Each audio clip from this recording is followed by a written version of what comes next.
જૂનાગઢ હુમલાની ઘટના હત્યામાં પરિણમી છે। ઝાંઝડા ચોકડી નજીક પૈસાની લેતી દેતીમાં મારામારી થઈ હતી। મિહિર ભરડવા અને તેના મિત્ર પર હુમલો થયો। હિરેન ચોટંગિયા અને અન્ય 3 લોકોની પોલીસે ધરપકડ કરી હતી। આ હુમલામાં મિહિર ભરડવાનું અમદાવાદ સિવિલ હોસ્પિટલમાં મોત થયું। હિરેન ચોટંગિયા અને અન્ય 3 લોકો સામે હત્યાની કલમ ઉમેરવામાં આવી। હિરેન ચોટંગિયા સાથે 3 લોકો જેલ હવાલે। બી ડિવિઝન પોલીસ દ્વારા આગળની કાર્યવાહી હાથ ધરવામાં આવી છે।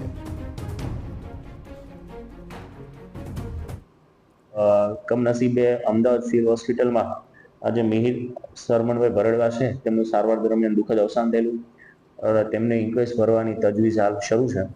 વધુમાં આ ગુનાના કામે આ તમામ આરોપીઓની ધરપકડ કરવામાં આવેલી છે અને હાલ નામદાર જૂનાગઢ સેશન્સ કોર્ટમાં જે આરોપીઓ છે તેમના વિરુદ્ધ ભારતીય ન્યાય સંહિતાની કલમ 103(1) એટલે કે ખૂન માટેની જે કલમ છે તેનો ઉમેરો કરવા માટે રિપોર્ટ કરવામાં આવે છે।